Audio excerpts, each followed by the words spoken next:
Hey champ, have you ever wondered why some assets appreciate and other assets depreciate? But also, why do some assets cost or price the way they do? So today, let's find out why different types of assets get priced differently. But first, let's start with the production process of making a product. So when a product is produced, such as say a car, which has many different components, they have to make sure that they can cover the raw materials, the cost of manufacturing and the labor, and distribution costs as well. The business has to ensure that they can make a profit when producing a product to ensure that the business can sustainably produce more products in the future. So on top of that, they have a margin. If you add up all the raw materials and all the labor and processing to manufacture plus a margin for the company, that's how much the price is. If it is a very complex product, like say Ferrari, that requires a lot of different materials, a lot of specialized labor, and a lot of specialized machinery and tools. You would expect that the cost of the Ferrari, when you're buying it new, would be relatively higher compared to say a simple product of a trading card, which requires a lot less production materials. Businesses do the market research and they price product at a point where they would be recouped for all the costs, but also because of their brand, the quality that they add to the product, they would add a margin on top of the price for the perceived quality of producing this product. That's how a product is first priced. Once it's already on the market, out of the producer's hands, the market actually prices the products. So what do I mean by market? So the market is a group of buyers and sellers that are interested in these products that may not necessarily want to buy them new, but are interested in buying secondhand or from the secondary market. So what affects the secondary market is the availability of other products in the market and how your product is perceived in comparison to other similar products. For example, if you have an old iPhone, the value of the iPhone will be compared to the value of the latest iPhone that's in mint condition, that hasn't been used, that's easily available in store, that you can just buy. How does it compare to a new product? Now, if it's a one-of-a-kind iPhone that was only made once, that was owned by Steve Jobs, signed by Steve Jobs, that's really rare and highly scarce. Since there is not many of that product on the market, it would be valued at a higher price. But now if it's just a regular old iPhone that was once used and nothing really special about it, and you could find hundreds or thousands of them online, that's not going to be as valuable to someone. In the secondary market, supply and demand factors are taken into consideration. It's sort of like being at an auction. If you auction your product out to the market, what is the market willing to pay? If it's a really scarce or rare product and there's a high demand for that product from the market will be willing to pay a higher price. Now, if you went to auction with a very common product and it wasn't scarce at all, there was a lot of supply of it in the market, well, then you probably won't get as much for it compared to say a newer product. So with the Ferrari example, how much is that going to be worth to a buyer on the secondary market? Well, that is all determined by supply and demand.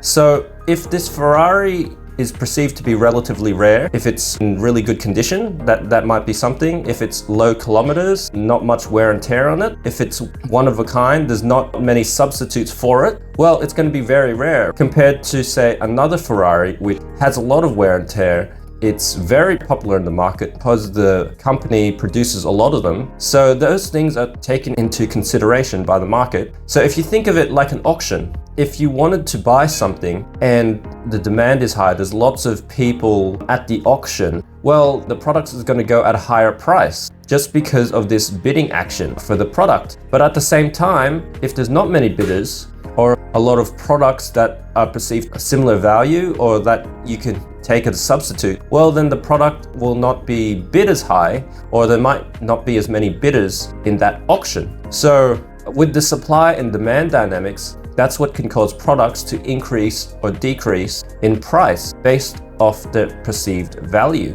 So in the secondary market, the condition matters, the rarity matters, how used is it, how many kilometers has it driven, is there wear and tear? Will you need to pay additional expenses to get the product up to scratch for use? So that's also a consideration. What's the cost in addition to paying for it to actually use the product. Those factors are taken into consideration. Of course, if it's a really rare, one-of-a-kind product, even if its condition isn't as good because it's really rare, the value of it might be well above what it originally was priced at to buy. While at the same time, a very common item that's in good condition might not be as high valued because it could be easily replaced.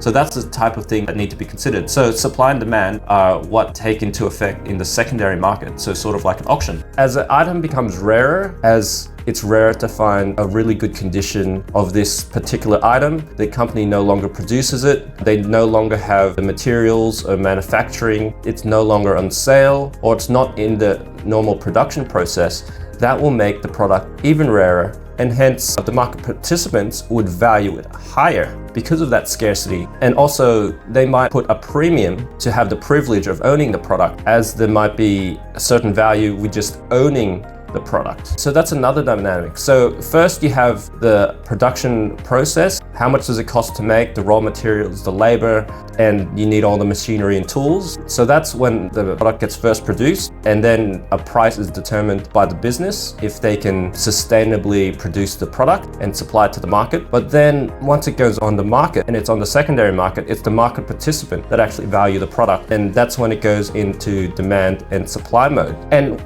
right now, we're only talking about non-financial product. Financial products actually act differently. Financial products, because you have an ownership in a financial asset. Now, financial assets are those that gain income because they're linked to, say, the profit of a business or ownership of a business, or in the debt of a business, such as a bank. If you have a term deposit, they'll owe you money for having money with them. The value of those are not determined by supply and demand, but are actually determined by mathematical present value of those products. Again, another way of valuing a security or a financial asset is through valuing the cash flows and then discounting them back to a particular period. So say if you bought a piece of a business, you would receive income every month until perpetuity. How much is that worth? The value of a cash flow is different depending on the time. So the earlier cash flows would have more value than the later cash flows, because the earlier cash flow, if you invest those back into a bank, as you know, if you invest in a bank, the longer time in a term deposit at the bank, the more money you'll make. The earlier cash flows will have more value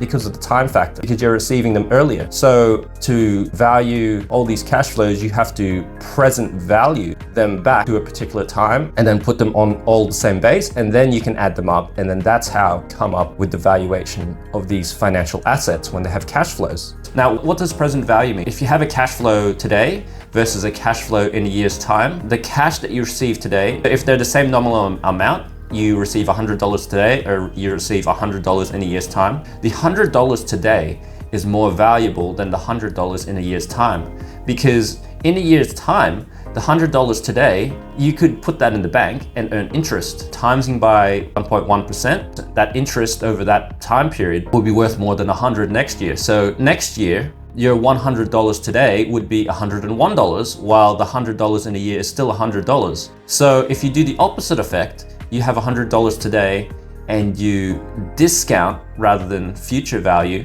So the opposite, instead of timesing by 1.1%, you divide it by 1.1% to take the future cash flow in today's prices. That's about $99. If you discount all the cash flows till eternity, and there's a mathematical formula that can do that, that would be what's called the fair value. And it's expected that if that's the only thing that you're receiving and interest rates stay the same, that is the value of that stock, if you add up all those cash flows. Now, why stocks go up and down is because, say, interest rates can go up and down, but also the cash flows that you receive from the stock can also go up and down. So it might not be set at $100 every year. Sometimes there's some variability with that. It can increase with more sales. So instead of $100, you can receive $150. And then that would affect the value of the stock when it's discounted back. But at the same time, it can also decrease. So there's these increases and decreases with the cash flows, and at the same time that affects the price of a stock. So there's three different ways of valuing assets, and why some assets go up and down, and even financial assets, they can go up and down because the perceived future value of the cash flows may change. If a particular business has more sales, then they might project higher cash flows in the future than previously